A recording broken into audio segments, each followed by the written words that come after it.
and welcome to Josef's Model Railway and Toy Room. Thank you so much for watching. Bit of housekeeping, you don't need to subscribe or follow or any of that. I just put the videos out where I can.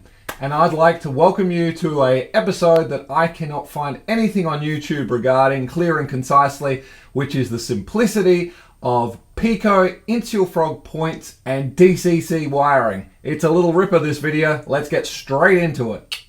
Okay, I'm quite pleased to tell you, as I nudge into this rather complicated angle that I'm shooting the video in, that I've had a lot of trouble trying to get information on this at the moment. A lot of this and a lot of purists are obviously going to be using the electrofrog points, and that's fantastic, you know, with their frog polarity and all the challenges that they've got, and they do it for the realism, where when we're using something with an INSULFROG point, we deal with a little piece of plastic here that is what it is. I don't have a problem with that, and there's plenty of methods where people just put a bit of silver paint or something over it.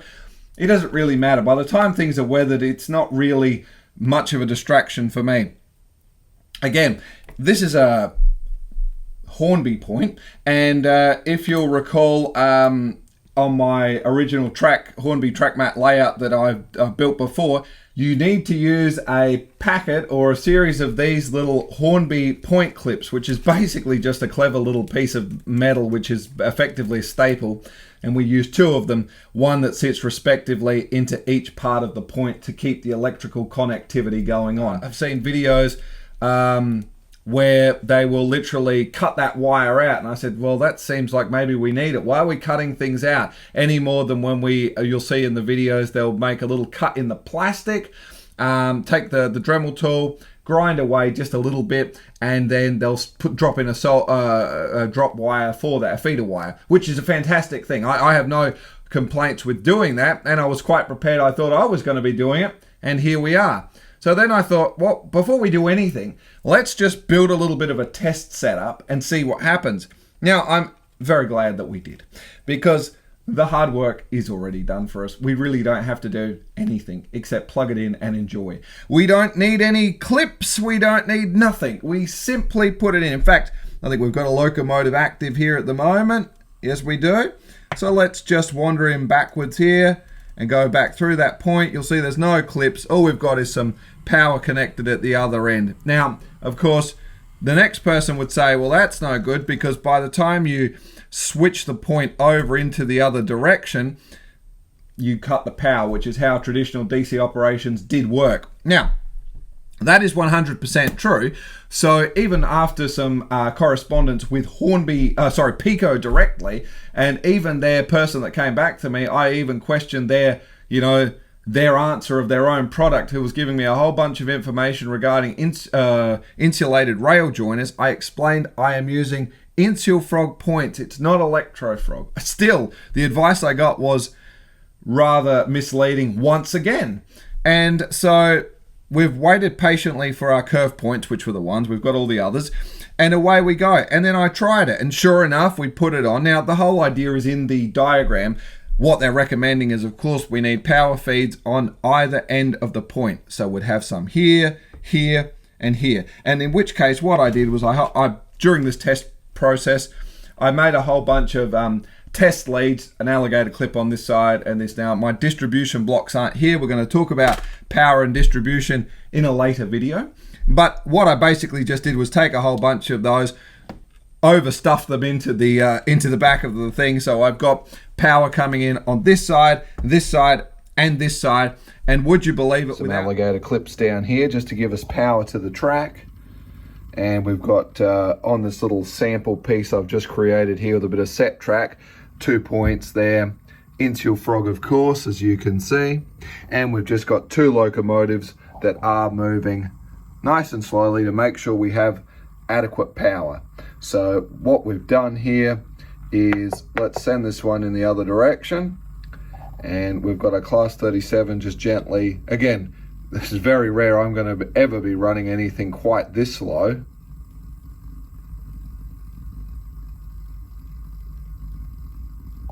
Might give them a bit more speed.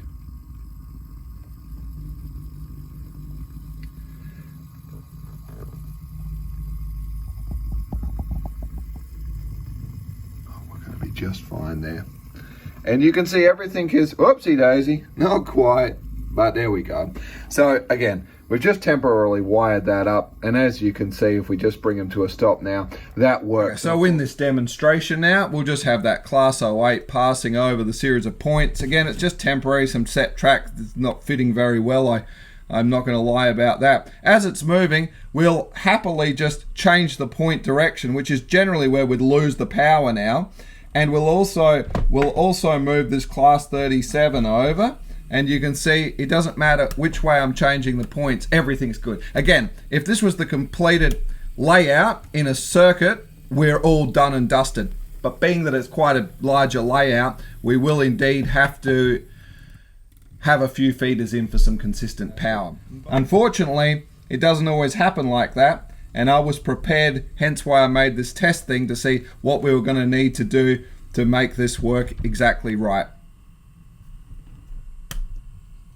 Well, there you go. We've certainly debunked the simplicity in what comes with the PECO INSULFROG points and DCC. It is just that simple. And this was just a little test section of track we put together. If we'd made it like my original Hornby track mat layout and linked it together, we've created the perfect loop. So we don't need to have power feeders at this end and on that end necessarily. We're still going to, because of the size of this particular layout, still have a few around the board, but you can see it works quite well. Now, I 100% agree with the fact that if we use the electrofrogs and if we wire it up with the point polarity we need in the frogs, and we get a better look and all the rest of it, but this works absolutely perfectly. How am I going wrong here? So for anyone that's just wanting to go down that avenue of simplicity, it works perfectly. We actually don't need to do anything. I came in all ready to do this, and I don't have to do anything. Just enjoy the hobby.